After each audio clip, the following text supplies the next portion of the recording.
സുഹൃത്തുക്കളെ, നമ്മുടെ ലോകഭക്തിയിലേക്ക് ഞാൻ വീണ്ടും നിങ്ങളെ ക്ഷണിക്കുകയാണ്.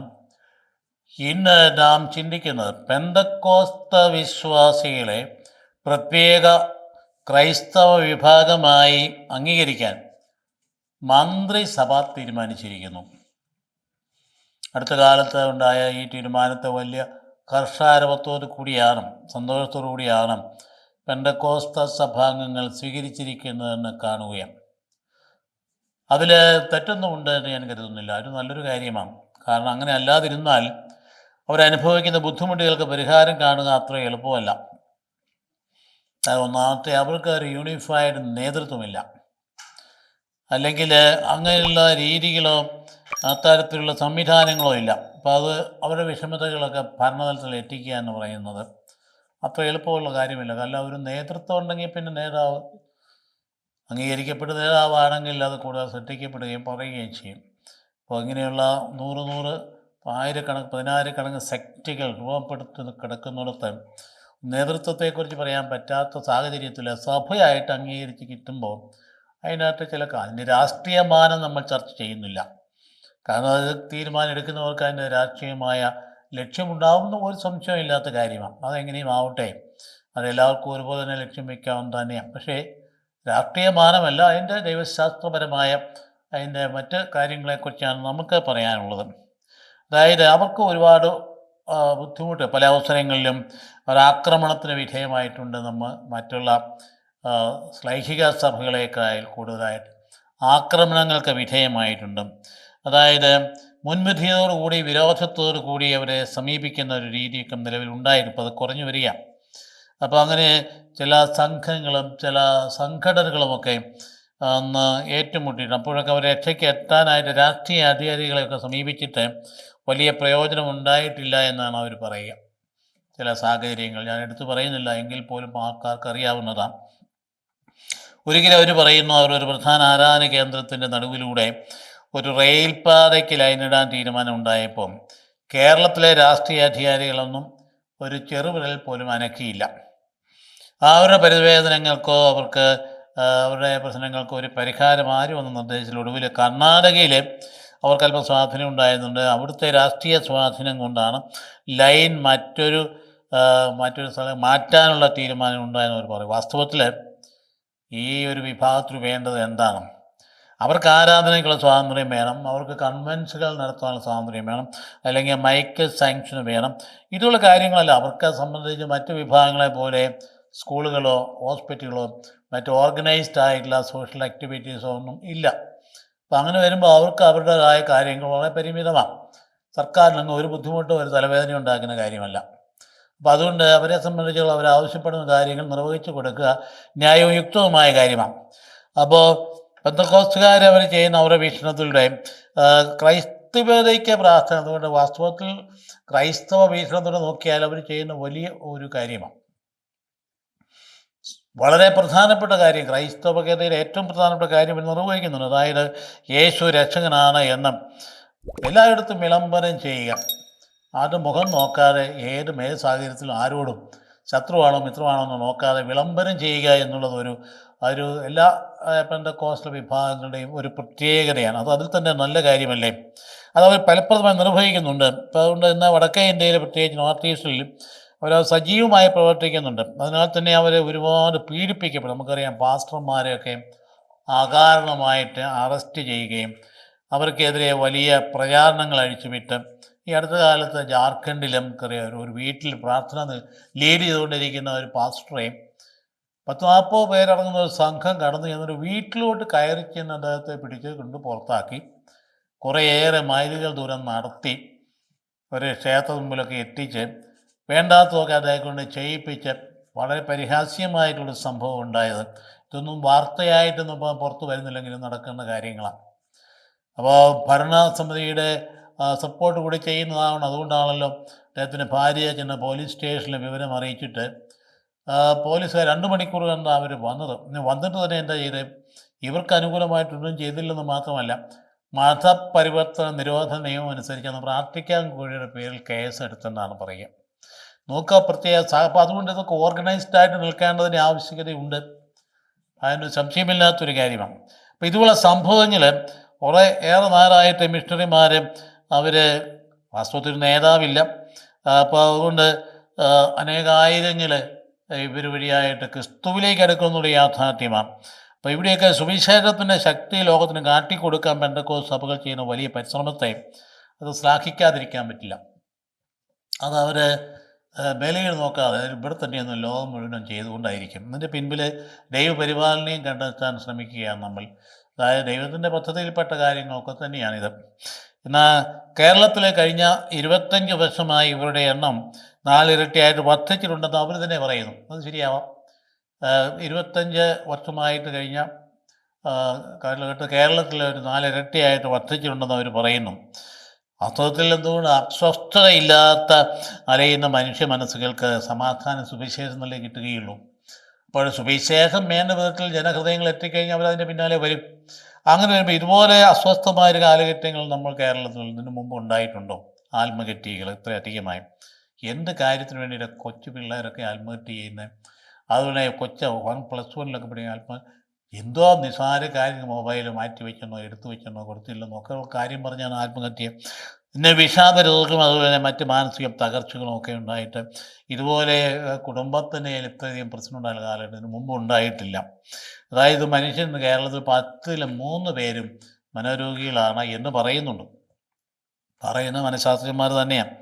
അപ്പോൾ അങ്ങനെയൊക്കെ വരുമ്പോൾ അവർ ആശ്രയം എവിടെയാണ്? പിന്നെ അവരുടെ ഈ മരണപ്പാച്ചിലുള്ള ഏക ആശ്രയം എന്ന് പറഞ്ഞാൽ സുവിശേഷം മാത്രമേ ഉള്ളൂ. വേറെ ഒരിടത്തും ആശ്രയം കിട്ടില്ല. ആർക്കും പിന്നെ ഒരു രക്ഷയുടെ വഴി കാണിക്കാൻ പറ്റില്ല. യേശു എന്ന വ്യക്തിയല്ലാതെ മനുഷ്യഹൃദയത്തെ സ്പർശിക്കാൻ പറ്റുന്നില്ലെന്നുള്ളത് പരമസത്യമായൊരു കാര്യം. അത് പെന്തക്കോസ്തുകാർ ശക്തമായിട്ട് പ്രഘോഷിക്കുന്നു എന്നുള്ളത് അവരെ പരമാവധി അഭിനന്ദിക്കേണ്ട ഒരു കാര്യമാണ്. അവർ തന്നെ പറയുന്നുണ്ട്, പരമ്പരാഗത സഭകളിൽ നിന്ന് അങ്ങോട്ട് ശോഷണം നേരിടുന്നെന്നും അതുകൊണ്ട് കത്തോലിക്ക സഭ കഴിഞ്ഞാലൊന്ന് ഏറ്റവും വലിയ സമൂഹം അവരാണെന്നും അവരാവശ്യപ്പെടുന്നു പറയുന്നു. കത്തോലിക്ക സഭയാണ് ഏറ്റവും കൂടുതൽ അംഗങ്ങളുള്ളത്. അവിടെ ഇങ്ങനെയുള്ള പരമ്പരാഗത സഭയെന്ന് അവർ പറയുമ്പോൾ നമ്മൾ പറയുന്ന ശ്ലൈഹിക സഭയിൽ നിന്ന്. ശ്ലൈഹിക സഭയിൽപ്പെട്ട ആൾക്കാർ കൊഴിഞ്ഞു പോക്കുണ്ടോ? ഉണ്ടെങ്കിൽ അത് പെന്തക്കോസ്ത് സ്വാധീനം കൊണ്ടാണ് എന്ന് കരുതാൻ മാത്രം പറ്റുമോ? കുറേ പേരുണ്ടായിരിക്കാമെന്ന് കരുതുന്നു. പക്ഷേ അത് എത്രമാത്രം ശരിയാണെന്ന് പറഞ്ഞത്. പക്ഷേ അതിന് വാസ്തവത്തിൽ മറ്റു കാരണങ്ങളുണ്ട്. ശ്ലൈഹിക സഭയിൽ ഒന്നാകെ ആളുകൾ എന്തെങ്കിലും കൊഴിഞ്ഞു പോകുന്നുണ്ടെങ്കിൽ കുറയുന്നുണ്ടെങ്കിൽ അതിൻ്റെ കാരണം 2 കാര്യങ്ങളാണ്. ഒന്ന്, വളരെ ആസൂത്രിതമായി ഫലപ്രദമായി കുടുംബാസൂത്രണം പ്രാവർത്തികമാക്കിയത് ഈ സഭയുടെ അംഗങ്ങളാണ്. കേരളത്തിലെ ശ്ലൈഹിക സഭയെന്ന് ഞാൻ പറയുമ്പോൾ ഇവിടുത്തെ കത്തോലിക്ക സഭ മാത്രമല്ല, ഓർത്തഡോക്സ് സഭ, യാക്കോബായ സഭ, മാർത്തോമാ സഭ, അങ്ങനെയുള്ള സഭകളെ ഉദ്ദേശിച്ച് തന്നെയാണ് പറയും. അത് വളരെ കൃത്യമായിട്ട് അവരെ കുടുംബാസൂത്രം 1 അല്ലെങ്കിൽ 2, 10ഉം 12ഉം അംഗങ്ങളുണ്ടായിരുന്ന കുടുംബങ്ങളിൽ കഷ്ടിച്ച് 1 അല്ല 1. അതുകൊണ്ട് തന്നെ ബർത്ത് റേറ്റ് തന്നെ 1.5 ഇപ്പം 2 വേണം. കൃത്യമായിട്ട് 2.1 വേണം ഒരു സമൂഹം നിലനിൽക്കണമെങ്കിൽ. നിലനിൽക്കാൻ മാത്രം പോലും മക്കളില്ലാത്തൊരവസ്ഥ ഇന്ന് ക്രൈസ്തവ സമൂഹത്തിലൂടെ ഉണ്ട്. അപ്പോൾ ഒരു കാരണം അതാണ്. രണ്ടാമത്തെ കാരണം യുവത്വത്തിൻ്റെ പലായനമാണ്. +2 കഴിഞ്ഞ് അവിടെ നിൽക്കുന്നില്ല, നിന്നിട്ട് കാര്യമില്ലല്ലോ. അതുകൊണ്ട് പിള്ളേർ പലായനം ചെയ്യുക. അത് നോക്കി പൊക്കോളല്ലേ. പെട്ടെന്ന് പിറ്റേ ആഴ്ച പരിചയപ്പെട്ട് വരുന്നൊരു കൊച്ചൻ അടുത്ത ആഴ്ച ഞാൻ പോവുക ജർമ്മനിക്ക്. ഞാൻ ജർമ്മൻ പഠിച്ചു പാസ്സായി പെട്ടെന്ന് വീസ കിട്ടി പോയി. അല്ലെങ്കിൽ ഞാൻ പോവുക കാനഡയ്ക്ക്, അല്ലെങ്കിൽ പോവുക അമേരിക്കയ്ക്ക്. ഇങ്ങനെയുള്ള ഒരു വലിയ ഒഴുക്ക് ഇന്ന് ഉണ്ടായിരിക്കുന്നതിൻ്റെ പ്രധാന കാരണം ഇതിനകത്ത് പോയിരിക്കുന്ന ഗൾഫിലേക്ക് പോയതൊക്കെയാണ് തിരിച്ചു വരുമെന്ന് കരുതുക. കാരണം അവർക്ക് അവർ സ്വന്തമായ പ്രോപ്പർട്ടി ഒന്നും വാങ്ങിക്കാൻ ഇതുവരെ അനുവദിച്ചിട്ടില്ല. അങ്ങനെയൊക്കെ നീക്കം ഉണ്ടെന്നൊക്കെ പറയുന്നുണ്ടെങ്കിലും ഇതുവരെ അനുവദിച്ചിട്ടില്ല. മറ്റാൾക്കാർക്ക് മറ്റു രാജ്യക്കാർക്ക് വാങ്ങിക്കാനുള്ള അനുവാദം ഉണ്ടെന്ന് തോന്നുന്നില്ല. അതുകൊണ്ട് ഞാൻ തിരിച്ചു വരും ജോലി കഴിയുമ്പോഴത്തേക്കും അവരുടെ മക്കളും തിരിച്ചു വരും. അതേ സമയത്ത് ജനാധിപത്യ രാജ്യങ്ങളായ പാശ്ചാത്യ ക്രൈസ്തവ രാജ്യങ്ങളിലേക്ക് പോയത് ഒന്നും തന്നെ തിരിച്ചു വരില്ല. കാരണം അവരുടെ മക്കൾ അവർ സെറ്റിൽഡാകും. പിന്നെ അവർക്ക് ഇവിടെ ജീവിക്കാൻ ബുദ്ധിമുട്ടാകും. അവരവിടെ തന്നെയായി അവരൊന്നും കൂടുക, അവിടെ തന്നെ അവരുടെ ആൾക്കാർ അവരായി തന്നെ അവിടുത്തെ പൗരന്മാരായിട്ട് തീരുകയാണ്. അപ്പോൾ അങ്ങനെയുള്ള സാഹചര്യം ഉണ്ട് എന്ന് ഇപ്പോൾ യൂറോപ്പിലോ അല്ലെങ്കിൽ കാനഡയിലോ അമേരിക്കയിലോ ഒക്കെയുള്ള അല്ലെങ്കിൽ ഇങ്ങനെയുള്ള സാഹചര്യങ്ങളൊക്കെ പോയിരിക്കുന്ന ആളുകളുടെ എണ്ണം ഭയങ്കരമായിട്ട് വർദ്ധിച്ചിട്ടുണ്ട്. ലക്ഷക്കണക്കിന് വർദ്ധിക്കും. അപ്പം അതുകൊണ്ട് ഈ ശ്ലൈഹിക സഭയിലെ അംഗങ്ങൾ കുറയുന്നതിൻ്റെ കാരണത്തിൽ ഏറ്റവും പ്രധാനപ്പെട്ട 2 കാരണങ്ങളാണ് ഞാൻ പറഞ്ഞത്. അപ്പോൾ ആ സമയത്ത് തന്നെ ഈ ക്രിസ്തു എന്ന് പറയുന്ന വ്യക്തി ദൈവത്തിൻ്റെ പുത്രനാണ്. ആ സുവിശേഷം അറിയിക്കാനായിട്ട് ഏൽപ്പിക്കപ്പെട്ടിരിക്കുന്ന സമൂഹമാണ് സഭയെന്ന് പറയും. അത് പലതരത്തിൽ പല വിധത്തിൽ വ്യത്യസ്ത സഭകൾ വ്യത്യസ്ത രീതിയിൽ നിർവഹിച്ചുകൊണ്ടായിരിക്കുന്നത്, ഇല്ലെന്ന് ആർക്കും പറയാൻ പറ്റില്ല. അത് ശക്തമായിട്ട് സുവിശേഷം പ്രഘോഷിക്കുന്ന ചില സാഹചര്യങ്ങളിൽ മറ്റ് കാര്യങ്ങളുടെ ഡോമിനേഷൻ കൊണ്ട് സുവിശേഷ പ്രഘോഷണത്തിൻ്റെ ശക്തി കുറഞ്ഞു പോയ സമൂഹങ്ങളുമുണ്ട്. കത്തോലിക്കാ സഭയെക്കുറിച്ച് പറയുകയാണെങ്കിൽ, അല്ലെങ്കിൽ മറ്റ് സ്ലൈഡുകളെക്കുറിച്ച് പറയുകയാണെങ്കിൽ, ഇവർക്ക് സുവിശേഷ പ്രഘോഷണം, നേരിട്ട് വചന പ്രഘോഷണം കൊണ്ട് ഇല്ലെന്ന് വളരെ ഭംഗിയായിട്ട് തന്നെ നടക്കുന്നുണ്ട്. വാസ്തവത്തിൽ അതിൻ്റെ ഏറ്റവും അടിസ്ഥാന സംഗതി പരിശുദ്ധ കുർബാന എന്ന കൂടാശയം. ആ കുർബാനയുടെ ആദ്യഭാഗം മുഴുവൻ വചന പ്രഘോഷണമാണ്. അത് നിരന്തരമായി നടന്നുകൊണ്ടായിരിക്കും. തന്നെയല്ല വത്തിക്കാൻ കൗൺസിലുകളിലൂടെ ദൈവീകരണത്തിന് വിധേയമായും നിരന്തരം വിധേയമായിക്കൊണ്ടിരിക്കുന്ന സഭാസമൂഹമാണ് കത്തോലിക്ക സഭാസമൂഹം എന്ന് പറയും. മറ്റ് സഭാസമൂഹങ്ങൾ അതുപോലെ തന്നെ ആ വിധത്തിലൊക്കെ കടന്നുകൊണ്ട് തന്നെ പൊക്കോണ്ടായി. പക്ഷേ എങ്കിലും പെന്തക്കോസ്ത് സഭയിൽ നിന്ന് വ്യത്യസ്തമായി മറ്റ് കാര്യങ്ങൾ കൂടി ഇവിടെ ശ്രദ്ധിക്കുന്നുണ്ട്. കാരണം മനുഷ്യൻ്റെ സമഗ്രമായ വളർച്ചയാണ് ഈ സഭകൾ ലക്ഷ്യം വയ്ക്കും. അതുകൊണ്ടാണ് വിദ്യാഭ്യാസം കൊടുക്കുന്നു. വിദ്യാഭ്യാസം ലഭിച്ചതുകൊണ്ടാണ് മനുഷ്യ പുരോഗതി ഉണ്ടായത്. ഇന്ത്യയുടെ കാര്യം വളരെ കൃത്യമല്ലേ. വിദ്യാഭ്യാസം ലഭിച്ചതുകൊണ്ടല്ലേ നമുക്ക് ഈ പറയുന്ന വലിയ അടിമത്തങ്ങളിൽ നിന്ന് അടിമത്ത ചങ്ങല പൊട്ടിക്കാൻ, ജാതി വ്യവസ്ഥയെ ഭയങ്കര കടുംപിടുത്തം രക്ഷപ്രാപിക്കാനായിട്ട് സാധിച്ചത് വിദ്യാഭ്യാസം നൽകിയതുകൊണ്ടല്ലേ. വിദ്യാഭ്യാസം നൽകുന്നതിന് വേണ്ടിയൊന്നും ഒരുപാട് സ്ഥാപനങ്ങൾ ഒത്തിരി സ്ട്രെയിനുള്ള കാര്യം. ആധുനിക വിദ്യാഭ്യാസം എന്ന് പറഞ്ഞു കഴിഞ്ഞാൽ എന്തുമാത്രം എക്സ്പെൻസീവ് ആയിട്ടുള്ള കാര്യങ്ങൾ. അതോടൊപ്പം തന്നെ മനുഷ്യൻ്റെ ഏറ്റവും അടിസ്ഥാന ആവശ്യമല്ലേ രോഗീ ശുശ്രൂഷ എന്ന് പറയും. ആ രംഗത്തൊന്നും പെന്തക്കോസ്തുകാർക്കൊന്നും ചെയ്യുന്നില്ല. അവർ ചെയ്യുന്നതായിട്ട് അവകാശപ്പെടുന്നുമില്ല. ഇതെന്തുമാത്രം കോടിക്കണക്കിന് വ്യയം ചെയ്തുകൊണ്ടാണ് ഈ പറയുന്ന ഹോസ്പിറ്റലൊക്കെ പടുത്തുയർത്തിയിരിക്കും. ആളുകൾ പെട്ടെന്ന് ദൃഷ്ടിയെ കുറ്റം പറയാൻ വേണ്ടി കച്ചവടമാകും. പക്ഷേ ഇതില്ലെങ്കിൽ എന്ത് ചെയ്യും? അപ്പോൾ അതുകൊണ്ട് ഇങ്ങനെയുള്ള സാഹചര്യങ്ങൾ അപ്പോൾ തന്നെയാണ് സാമൂഹ്യ പ്രതിബദ്ധതയോടെ പ്രവർത്തിക്കുന്ന സോഷ്യൽ ആക്ഷൻ പ്രോഗ്രാംസ് എന്ന് പറയും. ഇതൊക്കെ കൂടുതൽ പ്രാധാന്യം ഈ ശ്ലൈഹിക സഭയ്ക്കുണ്ട്. പക്ഷേ അവിടെ ഒരു അപകടം വരാൻ സാധ്യതയുണ്ടെന്ന് ചോദിച്ചാൽ, വളരെ കൃത്യമായി ഞാൻ ആദ്യം പറഞ്ഞ പോലെ വചനപ്രഘോഷണത്തിൻ്റെ പ്രാധാന്യം കുറഞ്ഞു പോയിട്ടുണ്ടെങ്കിൽ അത് നല്ലതല്ല. അത് നിലനിർത്തിക്കൊണ്ട് മറ്റു കാര്യങ്ങൾ നടത്തിക്കൊണ്ട് വേണം അവൻ സമഗ്രമായിട്ടുള്ള കാര്യങ്ങൾ എന്ന് പറയുന്നത് കൊണ്ട്. അപ്പോൾ അങ്ങനെ വരുമ്പോൾ കത്തോലിക്കാ സഭയിലുണ്ടായിരുന്ന നവീകരണങ്ങളെക്കുറിച്ചൊക്കെ അടുത്ത കാലഘട്ടങ്ങൾ പാപ്പാപ്പമാർ പ്രത്യേകിച്ചും ചേർന്നുള്ള പാപ്പ എന്ത് പാത്ര തീക്ഷ്ണതയോടുകൂടിയാണ് സഭയെ നയിച്ചുകൊണ്ടിരിക്കും. ഈ കഴിഞ്ഞു പോയ മാപ്പാപ്പ ഫ്രാൻസിസ് പാപ്പ ലോകാധ്യക്ഷനായ എല്ലാവരും അംഗീകരിക്കുന്ന ആൾ. അപ്പോൾ അതിൻ്റെ പുറകെ ഇപ്പം വന്നിരിക്കുന്ന ആൾ അതിനേക്കാൾ തീക്ഷ്ണതയായ ആളാണ്. അപ്പോൾ ഭൗതികമായ പുരോഗതി എന്ന് പറയുന്നത് മനുഷ്യൻ്റെ വളർച്ചയ്ക്ക് അത്യാവശ്യമായ കാര്യമല്ലേ. അതുകൊണ്ടാണല്ലോ മദർ തെരേസ എന്ന് പറയുന്ന ആൾ വചനപ്രഘോഷിയായിരുന്നില്ലേ. അതിൽ കൂടുതൽ ശക്തമായ ആര് വചനം പ്രഘോഷിക്കുകയാണ്. ഇപ്പം വാസ്തവത്തിൽ ശത്രുതയുടെ വെളിച്ചത്തിലോ അല്ലെങ്കിൽ അവരെല്ലാം സഭ ചെയ്യുന്ന മുഴുവൻ മതപരിവർത്തനത്തിനാണെന്ന് പറഞ്ഞ് കൊട്ടിഘോഷിക്കുന്ന പ്രചരിപ്പിക്കുന്ന പ്രചരണത്തിൻ്റെ ഭാഗമായി മദർ തെരേസയെ പോലും അവരിലാക്കി തീർക്കുന്ന രീതി. വാസ്തവത്തിൽ അവർ കൊണ്ടു നടന്ന ഈ പാവങ്ങൾ മരിക്കുന്ന എന്താണോ ഏത് ജാതിപ്പെട്ടതാണോ ആ രീതിയിലുള്ള മതകർമ്മങ്ങളാണ് നിർവഹിച്ചുകൊണ്ടിരിക്കുന്നത്. അപ്പോൾ കരുണ മാത്രമുള്ളൂ അവരുടെ ഒത്തിരിയായിട്ട്. ക്രിസ്തുവിൻ്റെ കരുണ അത് എല്ലാവരും കാണുക, അവരിൽ ആ പാവങ്ങളെ മറുപടി ചേർക്കുക. അപ്പോൾ അതുകൊണ്ട് അത്തരത്തിലുള്ള ജീവകാരുണ്യ പ്രവർത്തനങ്ങളൊക്കെ ഒരു പക്ഷേ അത് നിർവഹിച്ചു കൊണ്ടിരിക്കുന്നിടത്തും ചില സാഹചര്യങ്ങൾ ഒരു പക്ഷേ ജീവകാരുണ്യ പ്രവർത്തനങ്ങൾ തിരിയുന്നവർ പോലും വചന പ്രഘോഷണത്തിൻ്റെ പ്രാധാന്യം അത്രയും അംഗീകരിക്കാതെ പോയിട്ടുണ്ടെങ്കിൽ അത് തെറ്റാണ്. അതുകൊണ്ട് തന്നെ സുവിശേഷാത്മക ജീവിതത്തിൻ്റെ ഏറ്റവും ആഴമേറിയ ആവിഷ്കാരം എന്ന് പറയുന്നത് സന്യാസമാണ്. ആ സന്യാസത്തെ ഇവിടെ വാസ്തവത്തിൽ ആവിഷ്കരിച്ചത് ആരാണ്? പക്കോമിയോസ് വിശുദ്ധ പുണ്യവാളുടെ നേതൃത്വത്തിലുള്ള സന്യാസമാണ് ആദ്യത്തെ സന്യാസമുഖം എന്ന് പറയുന്നത് ഈജിപ്തിലാണ്. അത് എന്തുമാത്രം സന്യാസസഭകൾ കത്തോലിക്കാ സഭയിലുണ്ടായ മറ്റു സഭകളിലും. വാസ്തവത്തിൽ യൂറോപ്പിനെ കൃഷി പഠിപ്പിച്ചത് ആരാണെന്നറിയാമോ? അത് ബെനഡിക്റ്റൈൻ സന്യാസിമാരാണ്. അവരാണ് അത് കൃഷി പഠിപ്പിച്ചത്. ശാസ്ത്രീയ പുരോഗതിക്ക് വളം വെച്ച് കൊടുക്കുന്ന ആരാണ്? ഈ യൂണിവേഴ്സിറ്റികളൊക്കെ ഉണ്ടാക്കിയ ആരാണ്? സർവകലാശാല ഉണ്ടാക്കിയ ആരാണ്? ആദ്യ കാലഘട്ടങ്ങളിലെ ഭൂരിഭാഗം നല്ലൊരു ശതമാനം ശാസ്ത്രജ്ഞന്മാരും വൈദികരും സന്യാസികളുമായിരുന്നു എന്ന് കാര്യം നമുക്കറിയുള്ളൂ. അപ്പോൾ അതുകൊണ്ട് സമഗ്രമായിട്ട് മനുഷ്യൻ്റെ വളർച്ചയിലേക്കാണ് കൂടുതൽ ശ്ലൈഹിക സഭകൾ ലക്ഷ്യം വെച്ചിരുന്നത്. അവിടെ എന്തെങ്കിലും കുറവ് വന്നിട്ടുണ്ടെങ്കിൽ, സുവിശേഷ പ്രഘോഷണത്തിന് കുറവ് വന്നിട്ടുണ്ടെങ്കിൽ അത് പരിഹരിച്ചതിന് മുമ്പോട്ട് പോകണം. ആ കുറവ് എവിടെയെങ്കിലും ഉണ്ടെങ്കിൽ അത് പെന്തക്കോസ്ത് സഭ പരിഹരിക്കുന്നത് നല്ലൊരു കാര്യം തന്നെയാണ്.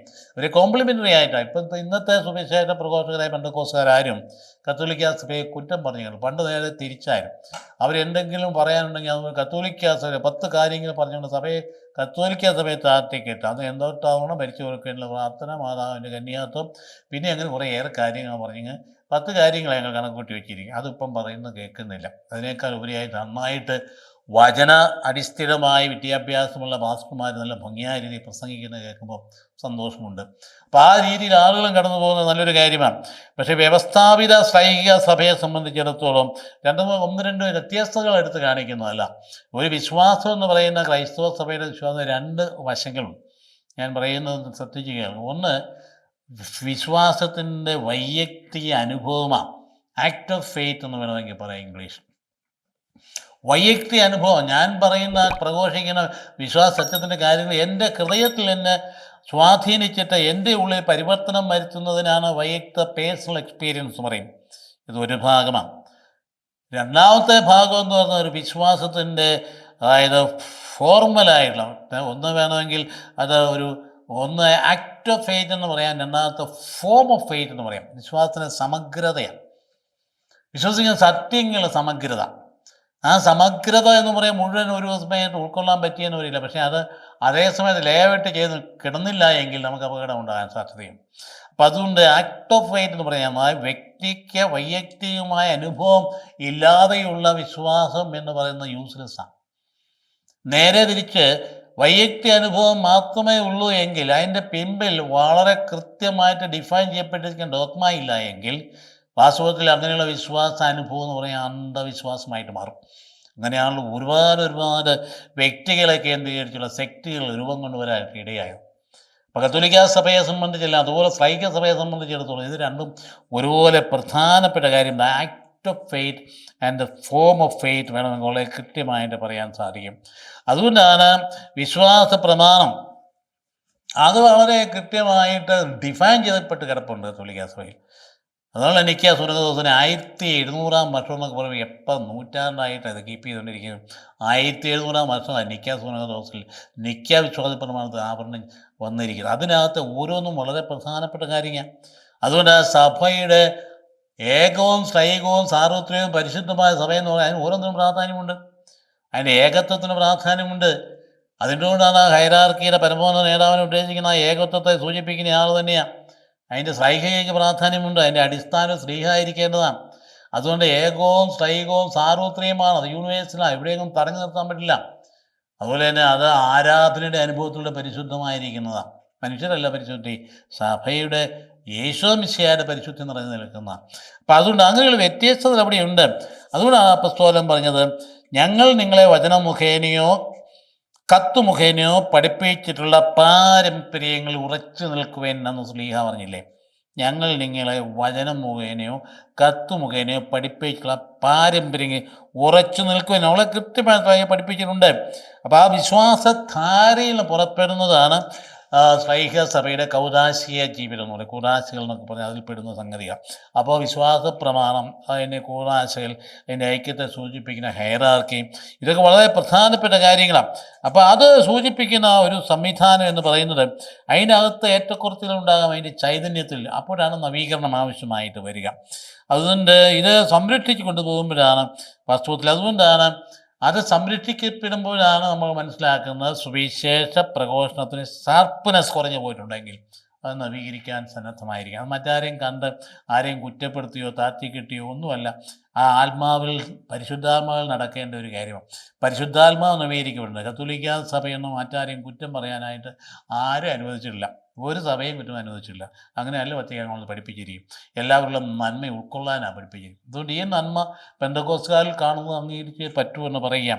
അതുകൊണ്ടാണ് എന്താ പറഞ്ഞ വചനം, ഒരു മനുഷ്യനും രക്ഷയില്ല, മറ്റൊരുവരിലും രക്ഷയില്ല.